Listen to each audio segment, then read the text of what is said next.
Alright, so the other day my wife and I went shopping in my Rover. It's always fun running around in my Rover, especially with Serena with me.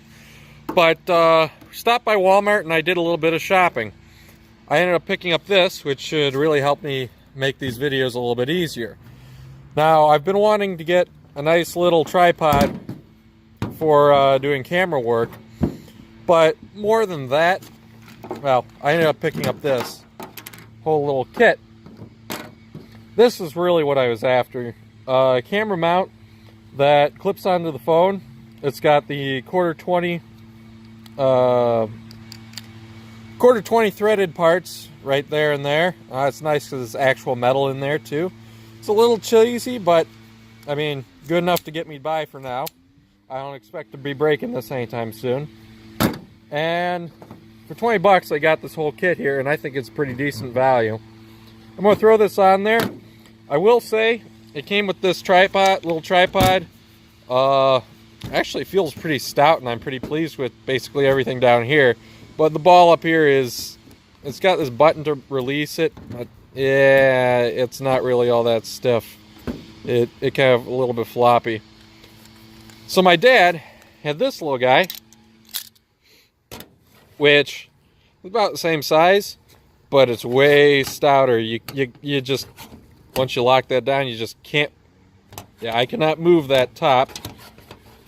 Unlock it, and it moves everywhere.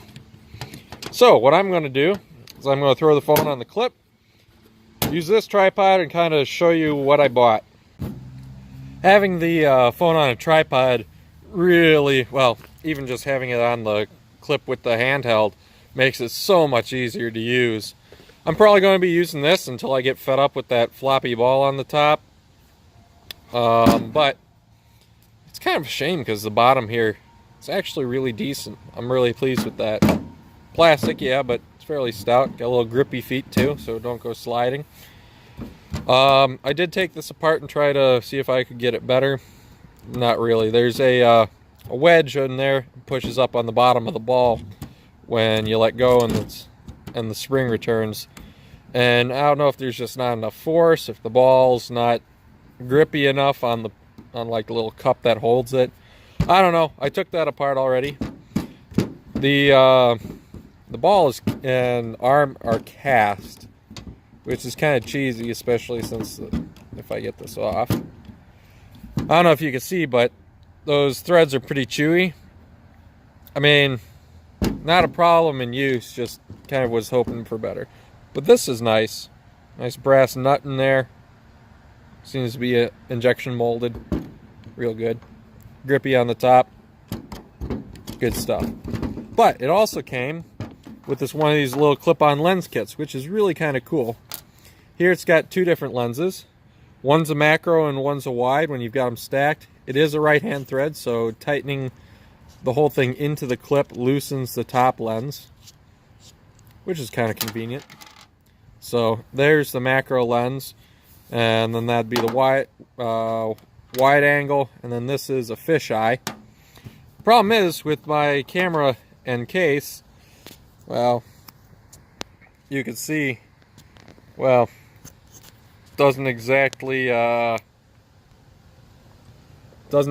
cover it completely. But I mean,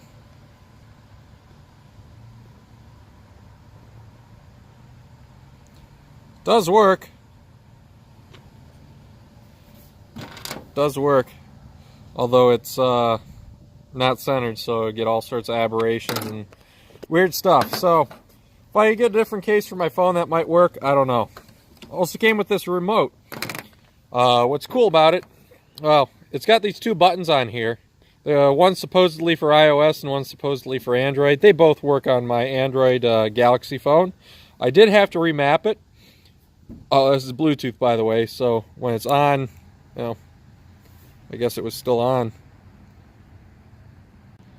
When it goes on, it connects, and I guess if you're recording, it disconnects. But when I had to remap what buttons control what on my phone, because these basically work as a remote up and down volume buttons. So I just remapped it on the phone to work as video, so I can stop and restart it from the button, which is nice. so I could set up the tripod across the way. It also came with this light. It says flash and fill in, but it's more just a fill in light. It's actually pretty bright. It is rechargeable. On the bottom there's a micro USB. This audio jack is literally just there to mount it on the phone. Goes in the audio jack, and it's got off and on. And it's also got 3 brightness settings. I don't know if you can there, maybe shine it on something. Yeah, there you kind of can see all 3. But yeah, that'll be nice for working under the car. A little extra fill light. So yeah, 20 bucks for this whole kit. I'm pretty pleased with it. It's not the best, obviously, but again, it's only 20 bucks. So I'm happy with that. Okay, yeah, this is just way too floppy.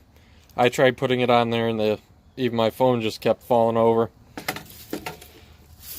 I'll plug that in, see if I end up using it. So, something else that we've picked up. Look at this beauty. My dad actually spotted this one on Facebook somewhere. A guy was selling it. It was for a decent price, actually a really good price. The stand basically appears homemade. This has all been flame cut. That's a nice cast iron base. But yeah, it's kind of some boogery welds. Goes on there on the normal position, but there's no like clamps to hold it in there solidly. And it's all pretty rusty, but it does turn. I don't want to turn it too much. I don't know if you can hear or see the bearing. You can kind of see the ball bearing back there. You can see the bearing back there. I don't know if there's supposed to be a cover back there, I think. That bearing's pretty crunchy. I'll pull those screws off and show you. Alright, I had some weird stuff happening with my phone. Music just started playing and stopped filming all of a sudden. But anyways, inside the cover, there's like no oil in there whatsoever. The guy shot some PB plaster in there. But, yeah, I'll pull that off and show you. The wear is actually within tolerance. And I'm pretty stoked to have this. There is, excuse me, one crack missing, one chunk that got cracked there. There's another hairline crack going down there, but we've got oxyacetylene and brazing rod. We can fix that. Only other real damage is there's a chunk missing from the flange here. But otherwise, I'm pretty stoked to have this. It'll be a nice addition. The fact that it's mounted all on its own, freestanding. Good to rebuild. I've also got the one at camp. I need to bring that home, and I want to rebuild that one as well. Who knows how worn that one is. But it'd be good to have this one as well.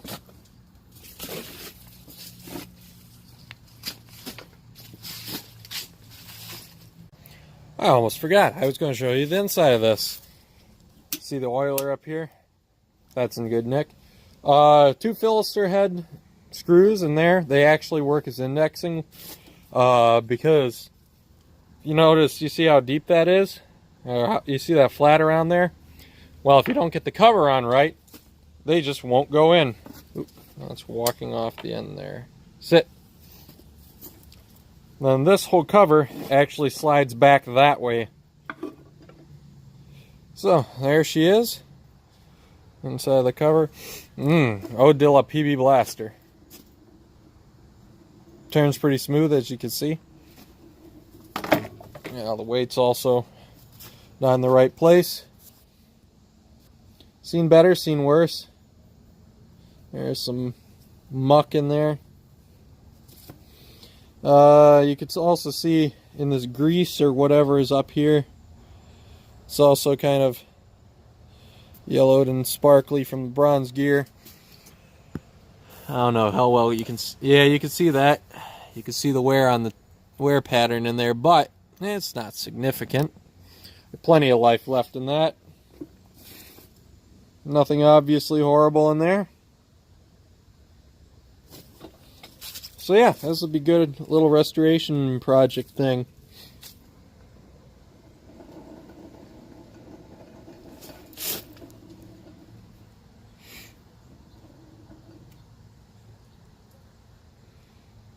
See the helical gear down in there. Never really understood why Champion blowers have this 90-degree thing going. I mean, what purpose does it serve? I mean, bigger, better gears in there, that's always nice. But, I mean, you're just pushing air. I mean, why? If anyone knows, comment that down below. So, those are the new additions to the shop. If you like what I'm doing, please like, comment, subscribe. And if you really like what I'm doing and want to see me keep doing it, check me out on Patreon. Link down in the description. But beyond that, have a good day and catch you on the next one.